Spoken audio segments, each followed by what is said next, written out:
जय हिंद दोस्तों। आज हम पढ़ने वाले हैं सार्क देश के बारे में। सार्क में 8 देश आते हैं: मालदीव, श्रीलंका, भारत, पाकिस्तान, अफगानिस्तान, नेपाल, भूटान, बांग्लादेश। जो ये सार्क देश है, सार्क में 8 देश आते हैं: मालदीव, श्रीलंका, भारत, पाकिस्तान, अफगानिस्तान, नेपाल, भूटान, बांग्लादेश। जो सार्क देश है, इस सार्क देश का मुख्यालय नेपाल की राजधानी काठमांडू में है। तो आइए हम देखते हैं। इसमें हम पिछले वीडियो में श्रीलंका पढ़ चुके हैं, भारत तो हम डिटेल से पढ़ेंगे, पाकिस्तान भी हम पढ़ चुके हैं। उसके बाद आज हम पढ़ेंगे अफगानिस्तान के बारे में। चलिए हम अफगानिस्तान के बारे में पढ़ना शुरू करते हैं। जो लोग नए हैं वो पिछला वीडियो देख लेंगे, तभी सारी चीजें आपको समझ में आएगा। चलिए अब हम देखते हैं अफगानिस्तान के बारे में हम पढ़ेंगे। पहले हम अगर अफगानिस्तान के बारे में अगर देखते हैं तो ये अगर अफगानिस्तान आप देखेंगे भौतिक मानचित्र में, तो उसमें देखेंगे ये जो अफगानिस्तान है वो पूरा को पूरा पहाड़ है। क्या है? पहाड़ी इलाका है, बहुत सारे पहाड़ है यहाँ पर। पूरा जितना अफगानिस्तान का एरिया है, लगभग हर स्थानों पर आपको पहाड़ ही पहाड़ देखने को मिलेंगे। और यहाँ पर अगर इसको हम ध्यान से देखेंगे, यदि आप लोग मैप लिए हुए हैं और मैप में देखेंगे तो ये जो अफगानिस्तान है ये एक लैंड लॉक कंट्री है। लैंड लॉक कंट्री है। अब लैंड लॉक कंट्री क्या होता है इसके बारे में हम जानते हैं। ये जो लैंड लॉक कंट्री होता है, जो इसकी सीमा है, जो ये अंतरराष्ट्रीय इसका सीमा है भूमि वाला, तो इसका जो सीमा है वो किसी समुद्र से नहीं लगता। मतलब जिसकी सीमा समुद्र से नहीं लगती है उसको हम लैंड लॉक कंट्री कहते हैं। आप यहाँ पर समझिएगा, देखो ये भारत है, भारत की इस तरफ देखेंगे तो ये अरब सागर हो जाता है, इधर देखेंगे तो बंगाल की खाड़ी है, और इस तरफ नीचे की तरफ देखेंगे तो यहाँ पर आपको भूमध्य सागर हिंद महासागर मिल जाता है। तो यहाँ पर देखेंगे भारत के पास समुद्र से सीमा लगता है, तो ये लैंड लॉक कंट्री नहीं है। लेकिन वहीं पर यदि आप नेपाल को देखते हैं तो नेपाल एक लैंड लॉक कंट्री हो जाता है। यहाँ पर देखेंगे हिमालय पर्वत है, इधर भारत है, तो इसका सीमा जो है वो समुद्र से नहीं लगता है। जबकि यहाँ पर अगर हम बांग्लादेश को देखेंगे तो बांग्लादेश का सीमा लगता है। तो लैंड लॉक कंट्री क्या होता है ये आपको समझ में आ गया होगा। अब हम देखते हैं, आगे चलते हैं। तो पूरा का पूरा पहाड़ी इलाका है, लैंड लॉक कंट्री है। अब यहाँ पर अगर पहाड़ से एक चीज निकालते हैं तो यहाँ पर पहाड़ी इलाका भी हो जाता है, और पहाड़ी इलाकों में लगभग अफीम की खेती ज्यादा हो जाती है। तो अगर दुनिया में अगर हम विश्व की बात करें तो विश्व में सबसे ज्यादा अफीम की खेती अफगानिस्तान में ही होता है। और यहाँ पर देखेंगे ये जो अफीम है, अफीम को इंग्लिश में ओपियम कहते हैं, ठीक है। अफीम देखेंगे तो 3 देशों में पाया जाता है। सबसे ज्यादा तो अफगानिस्तान में पाया जाता है। यहाँ पर आपको हिंदू कुश पर्वत मिल जाएगा, और हिंदू कुश पर्वत के पास भी पाया जाता है अफीम। तो कहने का मतलब ये जो पाकिस्तान है, पाकिस्तान में भी अफीम पाया जाता है। और मानचित्र में आप देखेंगे तो मानचित्र के इस तरफ देश आपको मिलेगा ईरान। यहाँ पर भी आपको अफीम मिलता है। तो 3 देशों में मिलता है, सबसे ज्यादा अफगानिस्तान में, शॉर्टकट में हम लिख रहे हैं, अफगानिस्तान में मिल जाएगा। उसके बाद पाकिस्तान में आपको मिल जाएगा, पाकिस्तान। उसके बाद आपको एक ईरान में मिल जाएगा, ईरान। तो इन 3 देशों में अफीम की खेती होती है, और इन तीनों देशों को हम गोल्डन ट्राइंगल कहते हैं, स्वर्णिम त्रिभुज कहते हैं, गोल्डन ट्राइंगल कहते हैं। गोल्डन ट्राइंगल क्या कहते हैं? गोल्डन ट्राइंगल, हिंदी में स्वर्णिम त्रिभुज कहते हैं। तो यहाँ पर क्या होता है? अफीम की खेती होती है। अब हम देखते हैं ये अफीम काम क्या आता है और अफीम का क्या क्या यूज होता है हमारे जीवन में। तो यहाँ पर अगर हम देखेंगे तो अफीम से एक दवा बनाई जाती है, उसका नाम है मार्फीन दवा। कौन सी दवा है? मार्फीन दवा। अब ये जो मार्फीन दवा है, जब पहले क्या होता था कि जो डॉक्टर होते थे वो बेहोश वगैरह करने के लिए इसी दवा का प्रयोग करते थे। और हमारे जो सेना होते हैं, सेना में भी जब चोट वगैरह लग जाता है और वो घायल होते हैं और अपनी पीड़ा को नहीं सहन कर पाते हैं, तो वो ये मार्फीन दवा ले लेते हैं। नशे के कारण उन्हें क्या होता है कि दर्द का महसूस नहीं होता है, ठीक है। तो ये सारी चीजें ये सारी चीजें पता चलता है। अब हम आगे चलते हैं और यहाँ पर देखेंगे कि इनके शहरों के बारे में कुछ जानते हैं कि यहाँ पर अफगानिस्तान में कौन कौन सा शहर है जो मुख्य रूप से मतलब फेमस है और जो हमें पढ़ना चाहिए। और यहाँ पर देखेंगे तो यहाँ पर आपको मिलेगा अफगानिस्तान का राजधानी काबुल। क्या मिलेगा? काबुल। ये अफगानिस्तान की राजधानी है काबुल, ये आप देख लीजिएगा। और यहाँ पर मिलेगा आपको कंधार। कंधार, और यहाँ पर आपको मिल जाएगा हेरात। ये आप क्या करेंगे, जो मैप आप खरीदेंगे ऑक्सफोर्ड का आप लोग मैप ले लीजिएगा, चाहे 9th एडिशन ले लीजिएगा, चाहे 10th एडिशन, कुछ भी ले लीजिएगा, सब में आपको मैप मिलेगा। उसके बाद यहाँ पर 3 शहर आप पहले देखिएगा, काबुल ये राजधानी है, और कंधार, हेरात ये फेमस क्यों है। तो अगर हम इतिहास उठाकर देखते हैं तो इतिहास में मौर्य वंश के संस्थापक थे चंद्रगुप्त मौर्य, और चंद्रगुप्त मौर्य पर एक जो सिकंदर था, सिकंदर का सेनापति था सेल्यूकस निकेटर, उसने इस पर आक्रमण किया था। आक्रमण के दौरान इनकी जो सेल्यूकस निकेटर थे, ये हिस्ट्री में पढ़ाया जाएगा, लेकिन यहाँ पर हम आपको रिलेट कर रहे हैं कुछ। तो उनकी जो बेटी थी उनसे और चंद्रगुप्त मौर्य से शादी हो गई थी, जिस वजह से चंद्रगुप्त मौर्य को ये काबुल, कंधार और हेरात ये क्या मिला था, दहेज में मिला था। सेल्यूकस निकेटर ने चंद्रगुप्त मौर्य को किस में दिया था, दहेज में दिया था, ठीक है। और ये हमें दहेज में मिला था, काबुल, कंधार, मकरात और हेरात, ठीक है, जिसे हम एरिया अराकोसिया जेड्रोसिया पेरिस्पेमियाई कहते हैं। इस पे आप टेंशन मत लीजिएगा इस नाम पर, क्योंकि ये हम हिस्ट्री में आपको पढ़ाएंगे, ये आपको मैप पढ़ना है। तो मेनली यहाँ पर देखेंगे जो हेरात है और काबुल है, कंधार, ये चंद्रगुप्त मौर्य को किसमें मिला था, दहेज में मिला था, ठीक है। अब आगे चलते हैं। अब यहाँ पर आपको एक जगह मिलेगा, शायद मैप में नहीं लिखा होगा, आप लोग लिख लीजिएगा। यहाँ पर है गौरी, मोहम्मद गौरी जो भारत में आक्रमण किया था वो यहीं का था, ठीक है। मोहम्मद गौरी अफगानिस्तान का था, गौरी नामक स्थान से था, तो उसी के नाम पर ये गौरी स्थान भी पड़ गया। तो मोहम्मद गौरी कहाँ का था, गौरी का। और इसके ठीक नीचे यहाँ पर ये गजनी आपको लिखा हुआ मिल जाएगा मैप में, तो ये गजनी है, ठीक है। गजनी से था महमूद गजनवी, कौन था, महमूद गजनवी, महमूद गजनवी था, ठीक है। महमूद गजनवी गजनी का था, और मोहम्मद गौरी कहाँ का था, गौरी का था। और मोहम्मद गौरी का जो गुलाम था वो था कुतुबुद्दीन ऐबक, वही भारत में आ गया था और वही क्या किया, गुलाम वंश का विस्तार कर दिया, ठीक है। तो ये सारी बातें आपको पता होना चाहिए। ये मेन शहर यहाँ पर मिल जाएंगे, हेरात आपको मिल जाएगा, गौरी मिल जाएगा, काबुल मिल जाएगा, गजनी, कंधार, इन सबको आपको जानना है। और काबुल, कंधार, हेरात ये दहेज में मिले था। गौरी जो स्थान है वहां पर क्या हुआ था, मोहम्मद गौरी यहाँ का था, और इसका गुलाम का क्या नाम था, कुतुबुद्दीन ऐबक। उसके बाद गजनी से थे महमूद गजनवी, इसने भी भारत पर आक्रमण किया था, ठीक है। ये सारी चीजें आपको पता चल गया शहरों के बारे में। अब हम आते हैं धीरे धीरे आगे करके। अब यहाँ पर आप समझिएगा, अब भारत के सेंस में देखते हैं भारत इससे क्या रिलेशन रहा है। तो भारत के रिलेशन में अगर हम देखते हैं तो भारत यहाँ पर क्या, यहाँ पर बांध बनाया हुआ है, यहाँ पर बांध बनाया है। क्या बांध बनाया जाता है, बिजली बनाने के लिए बांध बनाएंगे, बांध से पानी गिरेगा, डायनमो लगा देंगे, डायनमो घूम गया तो लाइट बन जाएगा। तो ये बांध से बिजली बनाया जाता है, ये आम बात है, आपको पता होना चाहिए। तो ये जो बांध है, इस बांध का नाम है सालमा बांध। सालमा बांध क्वेश्चन पूछ लिया जाता है, जब कई बार क्वेश्चन पूछा भी गया है कि ये सालमा बांध कहाँ है, और वो अफगानिस्तान में है, ठीक है। तो सालमा बांध कौन बनाया है, ये भारत बनाए हुए अफगानिस्तान में अपने पैसे से।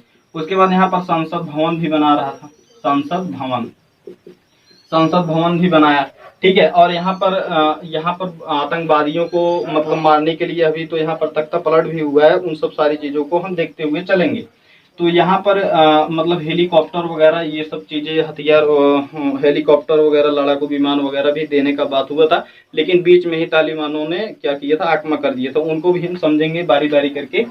अब ये यहाँ तक हो गया, अब हम आगे अब कहानी चलते हैं। अब देखो, अब जो श्रीलंका पढ़ा होगा उसी को कोल्ड वार के बारे में पता होगा। जो नए हैं वो पहले श्रीलंका देखेंगे, तभी जो मैं ये भी बात कहने वाला हूँ वो तभी समझ पाएगा, ठीक है।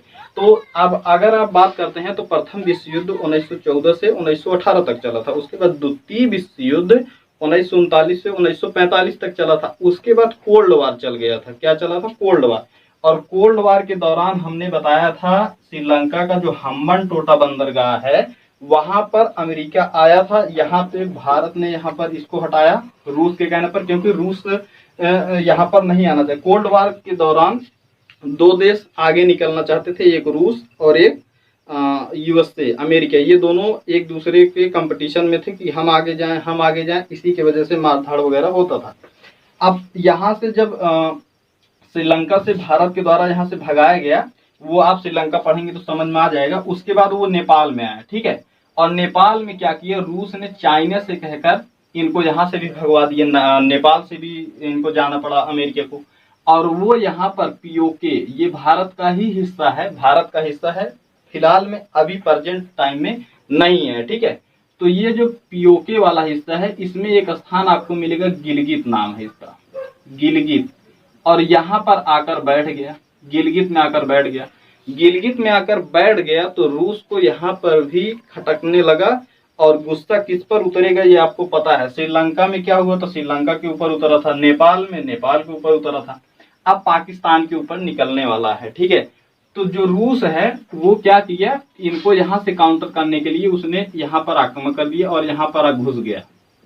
रूस जो है वो अफगानिस्तान में घुस गया, ठीक है, अफगानिस्तान में रूस घुस गया। और जब अफगानिस्तान रूस में घुस गया तो ये बात इनको भी अच्छी नहीं लगेगी। जो यूएसए है वो भी तो कुछ ना कुछ करेगा, क्योंकि यहाँ पर यूएसए आकर बैठ गया है और अमेरिका भी कुछ ना कुछ करेगा। तो अमेरिका ने क्या किया, अफ्रीका से एक विद्वान को भेजा, वो बहुत ही मतलब दिमाग वाला व्यक्ति था, बुद्धिमान था और काफी नॉलेज था, उसका जो बोलने की शैली थी वो बहुत ही अच्छी थी, मतलब एक तरह से देखिए जुनून पैदा कर देता था, ऐसा भाषण वगैरह उसका था। और उनका नाम था ओसामा बिन लादेन। और ओसामा बिन लादेन को कहाँ ट्रांसफर कर दिया, यहाँ ट्रांसफर कर दिया, ठीक है, क्या कर दिए, यहाँ पर ट्रांसफर कर दिए। अब इसको हम समझते चलते हैं। तो यहाँ पर ट्रांसफर कर दिए ओसामा बिन लादेन को, और ओसामा बिन लादेन को पैसा दिया गया, अमेरिका ने पैसा दिया, सीआईए की ट्रेनिंग दिया, जासूसी सिखाया, हर तरह से औजार दिया, पैसा दिया, सीआईए का ट्रेनिंग दिया और जासूसी वगैरह सिखाया। और कहाँ इंट्रोड्यूस कर दिया, यहाँ पर, ठीक है, अफगानिस्तान में ओसामा बिन लादेन को घुसा दिया। क्यों, यूएसए को वहां से भगाने के लिए, यूएसए को नहीं सॉरी रूस को, ठीक है, यूएसएसआर को, रूस को वहां से भगाने के लिए। अब क्या हुआ कि जो ओसामा बिन लादेन था, इसका जो ये जो भाषण देता था वो बहुत ही मतलब लोगों के अंदर जुनून पैदा कर देता था, ठीक है। तो क्या किया कि यहाँ के स्टूडेंट, अफगानिस्तान के स्टूडेंट को बुलाया और वहाँ पर स्पीच दिया। और जो यहाँ के स्टूडेंट थे जो अफगानिस्तान के, उनको तालिब कहा जाता था। क्या कहा जाता था, तालिब। तो तालिब लोगों को बुलाया और भाषण वगैरह दिए, कहा कि देखो ये आपका देश है, ये लोग क्या कर रहे हैं, रूस यहाँ पर चढ़ा हुआ है, इन सबको मारो भगाओ, बढ़िए एकदम मतलब भड़कता हुआ स्पीच दिया। और लोग गुस्से में आ गए और ओसामा बिन लादेन के पीछे चलने लगे। और हथियार, पैसा और सब कुछ कौन दे रहा था, अमेरिका दे रहा था, ठीक है। और ये जो ओसामा बिन लादेन था, ये मारकर इनको भगा दिया, रूस को भगाने में सफल हो गया। और वहाँ रूस वहां से गया तो अमेरिका भी सोचा कि हम अपना वर्चस्व बनाएंगे। तो ये थोड़ा गेम खेल गया, ओसामा बिन लादेन जो था वो गेम खेल गया और इनके ऊपर ही बम मार दिया, अमेरिका के ऊपर ही बम मार दिया।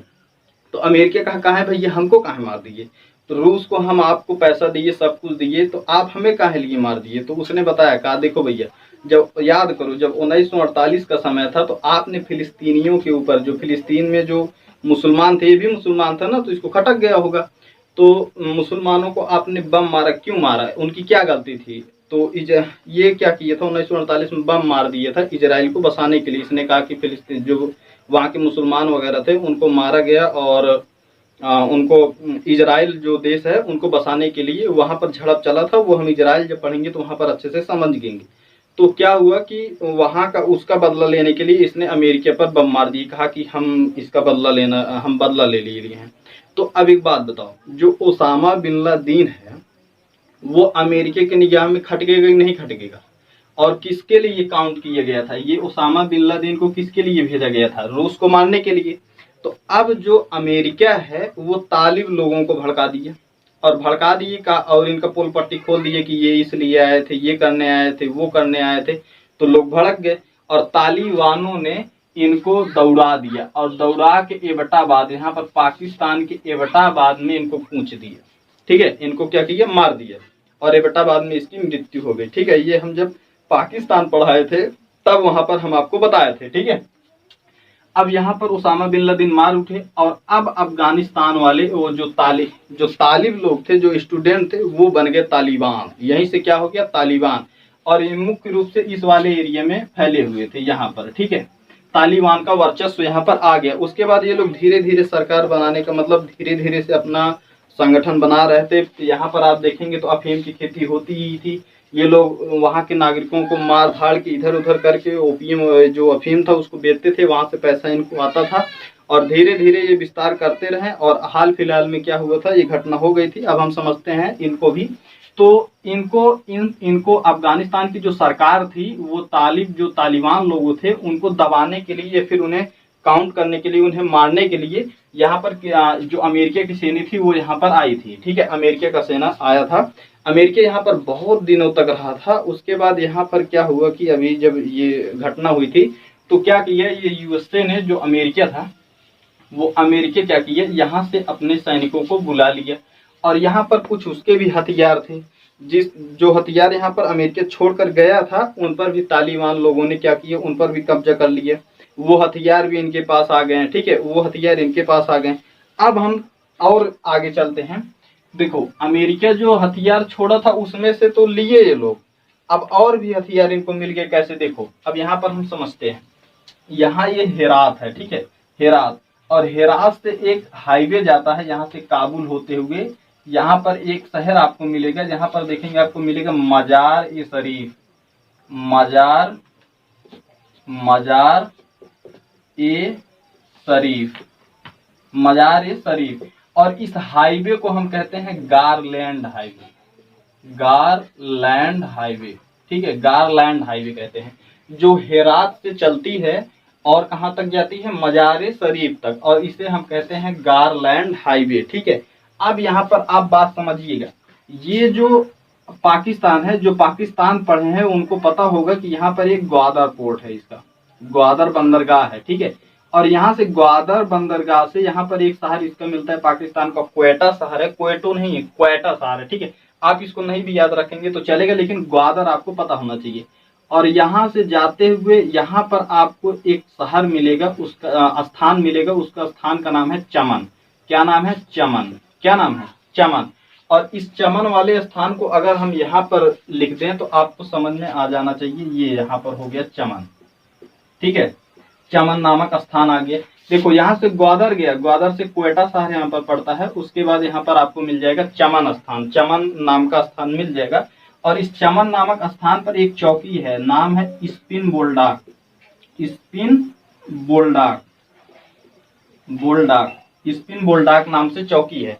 और यहाँ पर देखो हम इसको बता क्यों रहे हैं, यहाँ से ग्वादर पोर्ट से कई सारे ट्रकों में औजार भरा गया, मतलब बंदूकें वगैरह ट्रक में भरा गया था। और ये ट्रक यहाँ ग्वादर पोर्ट से यहाँ से जाते हुए जा रहा था, किसके लिए, अफगानिस्तान की जो सरकार थी उनके लिए, ताकि वो तालिबानों को मार सके।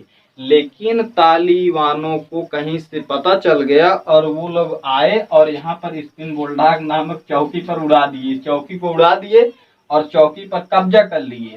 उसके बाद जो ट्रक आई उस ट्रक पर भी गोलियां चलाएं, जो ड्राइवर वगैरह थे, जो सिक्योरिटी वगैरह थे, सबको ये लोग मार दिए। और वो क्या किया, औजार भी लोग लूट लिए। और जब औजार लूट लिए तो इनको एकदम मारने के लिए सरकार को एकदम मतलब पोड़ हो गए। और इस हमले में हमारा एक भारतीय पत्रकार थे, वो भी इसमें शहीद हो गए थे और उनका नाम था शायद दानिश सिद्दीकी करके कुछ नाम था उनका। ठीक है, तो ये लोग यहाँ पर लूट लिए और लूटने के बाद क्या हुआ, फिर धीरे धीरे ये लोग अफगानिस्तान सरकार को मार दिए। और ये जो रोड जाती है यहाँ से, ये इस गारलैंड हाईवे में जुड़ जाती है। ठीक है, ये चमन से जो जाती है वो गारलैंड हाईवे में जुड़ जाती है, जो हेरात से मजार शरीफ तक जाती है। ठीक है, ये बात आपको समझ में आ गई। अब हम चलते हैं। अब देखो तालिबान हो गया, तालिबान को पता चल गया कि तालिबान कैसे बना और कैसे अपना सरकार संभाल लिया। ठीक है, अब यहाँ पर देखेंगे तो ये काबुल है और काबुल के नीचे आपको एक शहर मिलेगा, इस शहर का नाम है बामियान, बामियान, बामियान नाम है। यहाँ पर बामियान क्यों फेमस है, बामियान में हम आपको बताते हैं। बामियान में बुद्ध भगवान की एक मूर्ति है और ये मूर्ति बहुत बड़ी है। बुद्ध भगवान की क्या है, बुद्ध भगवान की मूर्ति है और ये मूर्ति बहुत ही बड़ी थी, बहुत ही विशाल थी, दुनिया की सबसे ऊंची मूर्ति थी। और इसका खास बात ये था इस मूर्ति की, यहाँ पर एक पहाड़ था, बामियान में एक पहाड़ था, उस पहाड़ को काट कर महात्मा बुद्ध की मूर्ति बनाया गया, बीच में थे और उनका पूरा शेप अच्छे से, आँख वगैरह, मुंह वगैरह सब कुछ, हाथ वगैरह सब एकदम ये बढ़िया अच्छे से बनाया गया था और दुनिया के सबसे ऊंची मूर्ति थी। ये लोग क्या किए, तालिबान लोग इस जो बामियान में बुद्ध भगवान की मूर्ति थी उसको तोड़ दिया। क्या कर दिया, तोड़ दिया। अब देखो घटना तो यहाँ हुई, यहाँ के लोग उतना कर नहीं पाए क्योंकि यहाँ पर तालिबान का भी वर्चस्व था और मुस्लिम मेजोरिटी ज्यादा है तो उतना झुकाव हुआ नहीं। लेकिन इसका खामियाजा यहाँ के जो म्यांमार में रहते हैं मुसलमान उनको हुआ। देखो म्यांमार में बौद्ध धर्म की बहुलता है, बौद्ध धर्म की बहुलता है म्यांमार में। और म्यांमार का एक राज्य यहाँ पर पड़ जाता है रखाइन प्रांत। इसका क्या नाम है, रखाइन, रखाइन।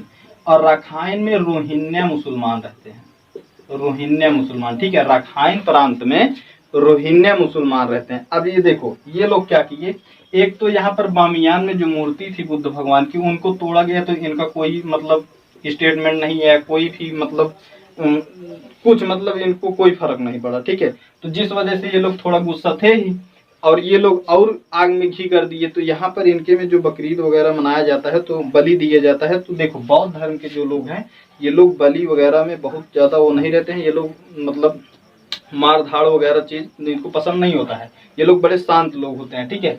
और क्या ये रखाइन प्रांत वाले रोहिंग्या मुसलमान ये लोग क्या करते थे, बकरीद वगैरह में सड़क पर बलि वगैरह देते थे, तो मतलब एकदम मोहल्ले में। तो जो यहाँ के बौद्ध लोगों को पसंद नहीं था तो बौद्ध लोग क्या किए कि भैया देखो, इनको कहा कि देखो आपको मनाना है तो आप मनाइए, आप घर में मना लीजिए, ठीक है। लेकिन ये लोग नहीं मान रहे थे, इधर उधर मनमाना ये वो जो मन करे वो कर रहे थे।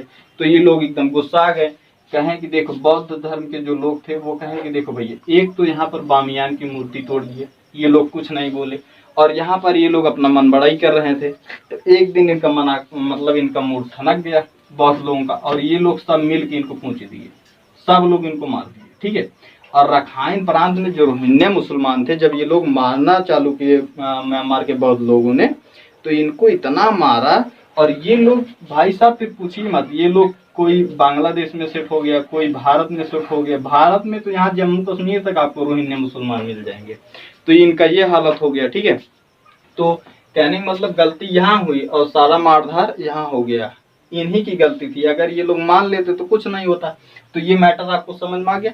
अब यहाँ पर हम देखते हैं ये ईरान है, ठीक है। यहाँ पर ईरान है, यहाँ पर हम बताए थे अफीम की खेती में ये भी शामिल है गोल्डन ट्रायंगल में, ठीक है।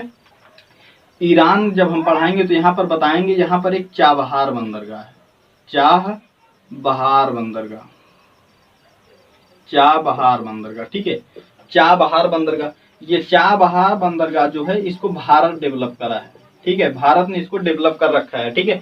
और ये जो चाबहार बंदरगाह है, अब चाबहार बंदरगाह को अगर हम देखो, यहाँ पर देखो ये अफगानिस्तान है, अफगानिस्तान की इस पर चाबहार बंदरगाह है। तो अगर हम यहाँ पर चाबहार बंदरगाह लिख दें तो ये है चाबहार बंदरगाह, चाबहार बंदरगाह। चाबहार बंदरगाह भारत ने डेवलप किया हुआ है और यहाँ से क्या किया था, ये सड़क बना दी है। यहाँ से यहाँ पर आपको मिल जाएगा जारांज नाम का एक नाम, जारांज नाम का मतलब जो शहर है वो कहाँ है, अफगानिस्तान में है। और यहाँ चाबहार बंदरगाह से यहाँ पर सड़क बनाया भारत ने और यहाँ से इस सड़क को बना लिया, ठीक है। यहाँ से ये सड़क बना लिया और चाबहार बंदरगाह से जारान और जारान से गारलैंड हाईवे में मिला लिया। और गारलैंड हाईवे होते हुए मजार शरीफ, और मजार शरीफ के ऊपर अगर हम देखेंगे तो यहाँ पर सेंट्रल एशिया मिल जाता है। सेंट्रल एशिया में लगभग 5 देश आते हैं, Kazakhstan, Kyrgyzstan, Tajikistan, Turkmenistan, Uzbekistan, Georgia में वो सॉरी काफी देश चला जाता है। तो मेनली 5 देश आते हैं, Kazakhstan, Kyrgyzstan, Tajikistan, Turkmenistan, Uzbekistan, ठीक है। ये 5 देश आते हैं। वहां से कनेक्टिविटी अपना बनाना चाहता था, लेकिन क्या हुआ कि ये भारत ये सब कर ही रहा था, तभी तालिबानों का क्या हुआ था, आक्रमण हो गया था, जिस वजह से ये सारा सिस्टम अभी रुका हुआ है। अब आगे देखते हैं क्या बात होता है क्या नहीं होता है, उसके बाद क्या स्टैंड लिया जाएगा भारत के द्वारा, ये आगे की बात रहेगी। ये मोटा मोटा सारी जानकारी आपको एकदम डिटेल से आपको मिल गया है। ये शहरों को आप ध्यान रखेंगे, ठीक है। और जो लोग नए हैं वो चैनल को सब्सक्राइब कर लें और पिछला वीडियो देख लें, तभी ये अच्छे से समझ में आएगा। मिलते हैं अगले वीडियो में, तब तक के लिए जय हिंद।